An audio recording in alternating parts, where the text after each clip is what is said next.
Good morning दोस्तों, आपका अपना YouTube channel Arjun teach point में आपका स्वागत है। आज मैं आपके सामने एक शानदार कविता लेके आया हूँ, जिस कविता का शीर्षक है स्वदेशी। यह बिहार बोर्ड के क्लास 10th का हिंदी बुक्स का ये कविता है। लेसन नंबर 4 है, जिस कविता का शीर्षक है स्वदेशी। ये स्वदेशी कविता प्रेम घन जी द्वारा अर्थात बद्रीनारायण चौधरी द्वारा लिखा गया है। यह कविता बहुत ही सुंदर अपने देश की स्थिति पर वर्णन किया गया है। इस कविता को आप लय में गा भी सकते हैं, कबीर अमृतवाणी पर आप लोग अपना धुन से इस पर गा सकते हैं। देखिए कविता का क्या कैसे पढ़ सकते हैं। सबे विदेशी वस्तु नर गति रति रीत लखात, भारतीयता कछु न अब भारत माँ दर्शात। धुन में भी गा सकते हैं, मेरा तो खैर गला नहीं चलता है। सबे विदेशी वस्तु नर गति रति रीत लखात, भारतीयता कछु ना अब भारत माँ दर्शात, भारत माँ दर्शात। ये धुन में आप गा सकते हैं। आपको अब हमसे पतला आवाज़ होगा, आपका धुन भी चलेगा, अच्छा चलेगा। दूसरी लाइन को मैं पढ़ता। मनुज भारती देखी को शकत नहीं पहचान, मुसलमान हिंदू किंधो कह ये क्रिस्तान, कह ये क्रिस्तान। ये दूसरा आपका लाइन का हो गया। तीसरा देखिए। पढ़ी विद्या परदेश की, बुद्धि विदेशी पाए, चाल चलन परदेश की, गई इन्हें अति भाई, गई इन्हें अति भाई। ठाट विदेशी ठाट सब, बनियो देश विदेश, सपने हों जिनमें ना कहूँ भारतीय तालेश, भारतीय तालेश। बहुत अच्छा धुन में आप लोग इसको गा सकते हैं। आपका आवाज़ पतला होगा। देखिए अगला लाइन को। बोली शकत हिंदी नहीं, अब मिले हिंदू लोग, अंग्रेजी भाषण करत, अंग्रेजी उपभोग, अंग्रेजी उपभोग। इस तरह से आप लोग गा सकते हैं। माफ़ कीजिएगा गला नहीं चला होगा तो। देखिए क्या है, अर्थ समझने की कोशिश कीजिएगा। मेरा ये काम नहीं है कि आपको गाना सिखाना, मेरा काम है सिर्फ आपको इस कविता का सरल अर्थ बतलाना। आप समझने की कोशिश कीजिएगा, जो आपको आने वाले एग्जाम में बहुत ही काम देगी। देखिए क्या है। सबे विदेशी वस्तु नर, माने जितने भी है वो सब विदेशी वस्तु हो गया, नर भी विदेशी हो गया। गति रति रीत लखात, चाल चलन रहन सहन सब विदेशी वाला जचने लगा है। भारतीयता कछु न अब भारत माँ दर्शात, मतलब आज जितने भी वस्तु है सब विदेशी हो गया, नर भी विदेशी हो गया, मनुष्य का स्वभाव रहन सहन चाल चलन सब विदेशी लखने लगा है, विदेशी जचने लगा है। भारत में अब कुछ नहीं बचा, भारत माँ दर्शात, माने अब भारतीयता नाम का कोई चीज़ ही नहीं बचा। पहला लाइन का अर्थ हुआ। दूसरा समझिएगा। मनुज भारती देखी को, मनुज भारती इसका मतलब होता है भारतीय मनुष्य। भारतीय मनुष्य को कोई देखकर, मनुज भारती देखी को, भारतीय मनुष्य को कोई देखकर शकत नहीं पहचान, कोई पहचान नहीं सकता है। भारतीय मनुष्य को देखकर कोई पहचान नहीं सकता है। मुसलमान हिंदू किधो के है ये क्रिस्तान, यानी मुसलमान कौन है, हिंदू कौन है और कौन है क्रिश्चियन, आज पहचान नहीं सकता है। क्योंकि आज भारतीय लोग सब ऐसा रंग रूप बना लिए हैं कि भारतीयता नाम का उसमें कुछ अस्तित्व बचा ही नहीं है। क्या बोले दोस्तों कि आज भारतीय मनुष्य को देखकर कोई पहचान नहीं सकता है कि कौन है मुस्लिम, कौन है हिंदू, कौन है क्रिश्चियन, क्योंकि सब गोरे की तरह दिखने लगे हैं, विदेशी की तरह दिखने लगे हैं। देखिए तीसरा ये जो लाइन है बहुत ही शानदार लाइन है। पढ़ी विद्या परदेश की, बुद्धि विदेशी पाए, चाल चलन परदेश की, गई इन्हें अति भाए। सबसे प्रभावशाली लाइन है पढ़ी विद्या परदेश की, यानी आज जो है लोग विदेश वाला पढ़ाई पढ़ लेते हैं, बुद्धि विदेशी पाए और उसकी बुद्धि भी विदेशी जैसा हो जाता है, यानी विदेशी विद्या पाकर अपने बुद्धि को भी विदेशी जैसा कर लेते हैं। चाल चलन प्रदेश की, और चाल चलन भी जो है प्रदेश वाला हो जाता है।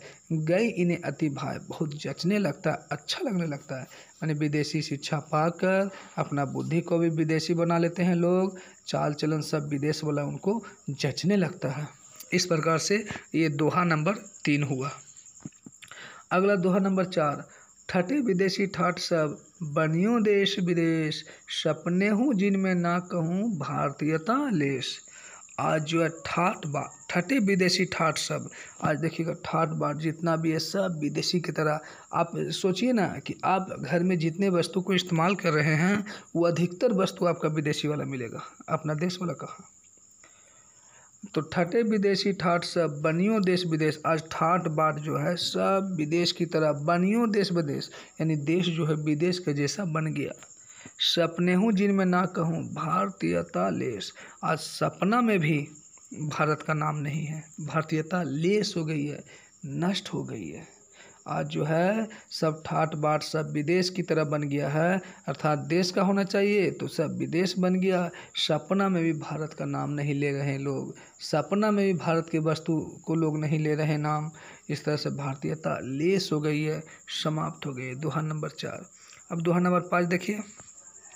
बोली सकत हिंदी नहीं, अब मिली हिंदू लोग। देखिए कितना बढ़िया लाइन है कि बोली सकत हिंदी नहीं, यानी अब जो है हिंदी बोलने वाले लोग नहीं मिलेंगे, अब मिले हिंदू लोग और हिंदू लोग नहीं मिलेंगे। कितना बढ़िया लाइन है दोस्तों कि आज जो है हिंदी बोलने वाले नहीं मिलेंगे और हिंदू लोग नहीं मिलेंगे।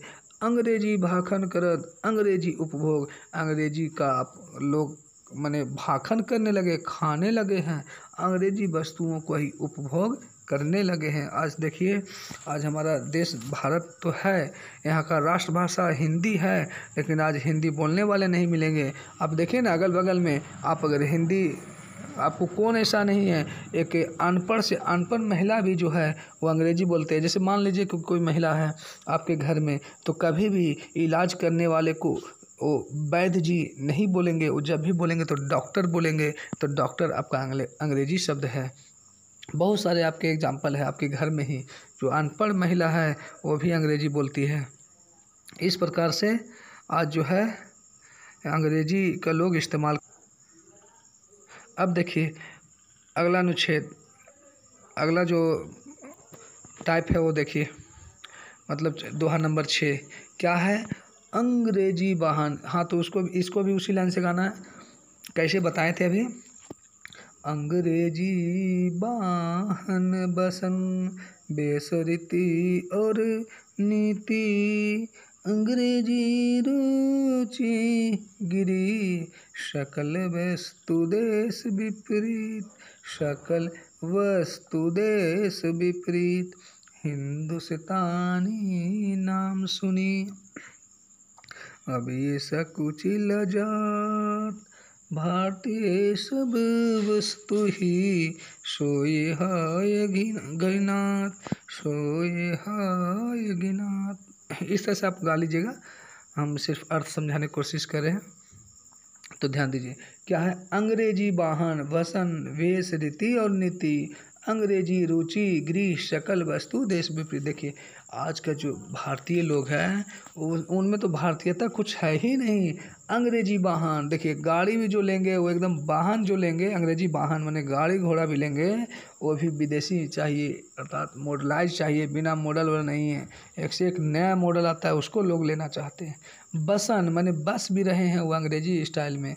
वेश रीति और नीति, वेशभूषा भी जो बना रहे हैं वो भी देख रहे हैं एक से। आज के देखिए ना बहुत सारे आपके गांव घर में मिलेंगे, एकदम बाल का स्टाइल देखिए, एकदम सब विदेशी रीति को अपना रहे हैं।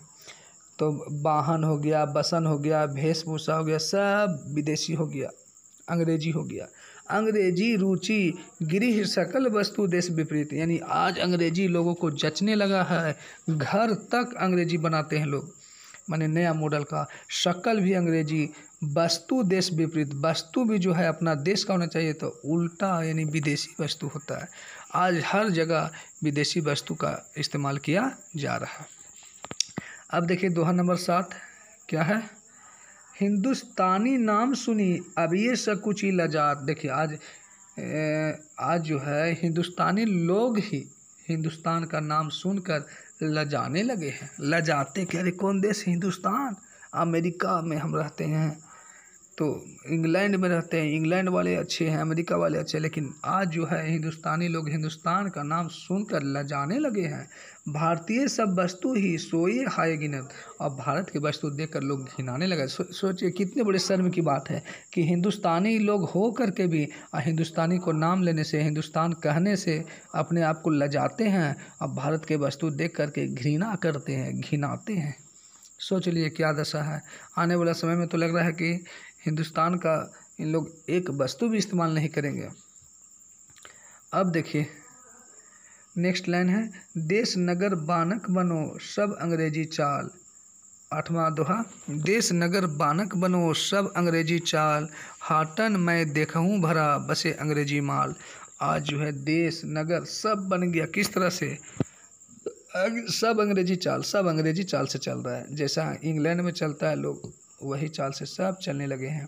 हाटन मैं देखूं भरा, देखिए हाटन में होता है बाजार, बाजार में भी कहते हैं कभी कि बाजार में भी मैं देखता हूँ जितना वस्तु भरा हुआ सब अंग्रेजी माल है, बस अंग्रेजी माल। मैंने आज बाज़ार में जाइए ना, आप कोई दुकान में जाइए, देखिए एक से एक वस्तु आपके दुकान में मिलेगा, और सारा आधा से बेसी प्रोडक्ट जो है वो विदेशी वस्तु मिलेगा। आधा से बेसी वस्तु जो है सब विदेशी, डाबर का लीजिए, और भी बहुत सारे एक से एक वस्तु है जो विदेशी मिलेगा।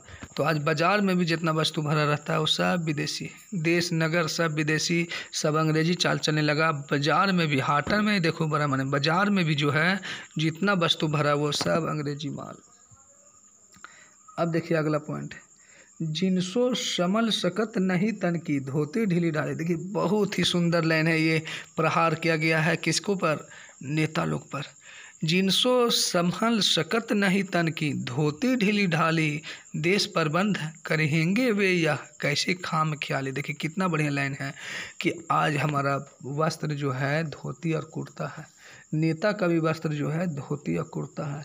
लेकिन सोचिए नेता लोग भी धोती कुर्ता नहीं पहन रहे हैं, काहे, तो वही इसमें कह रहा है कि जिनसे संभल सकत नहीं तन की धोती ढीली ढाली, माने जिससे एगो धोती नहीं संभल सकता है, ढीली ढाली हो जाता है देश प्रबंधन, और वे कहते हैं कि हम पूरा देश को चलाएंगे। जिनसे एगो धोती नहीं संभल रहा है वो पूरा देश को चलाने की बात कर रहे हैं, यह कैसी खाम क्या, यह तो ख्याल में पूड़ी पकाने बराबर है। सपना में लोग पूड़ी पकाता है कि अब चूल्हा धर गया है, कढ़ाई चढ़ गया है, उसमें तेल डला गया है, बस अब पुआ छनने वाला, ये सपना में देखते हैं। तो वही चीज़ इसमें दर्शाया गया कि आज नेता लोग बड़ा बड़ा भाषण देते हैं, हम ये करेंगे और करेंगे, देश को संभालेंगे।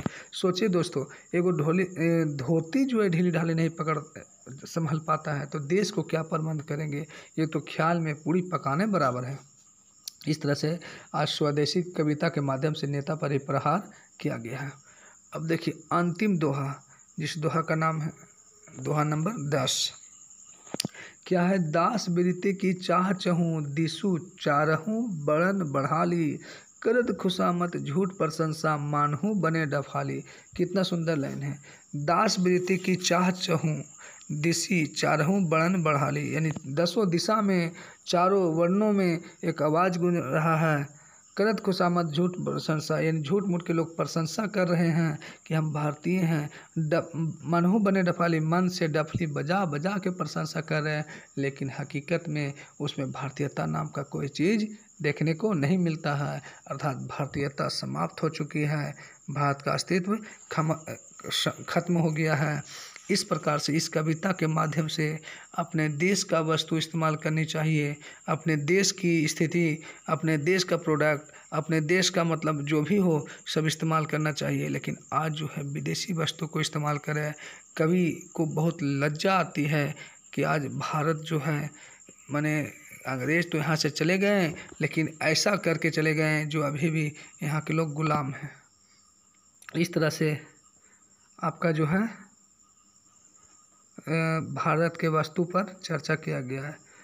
आपको कैसा लगा वीडियो कमेंट करके ज़रूर बताइएगा। धन्यवाद।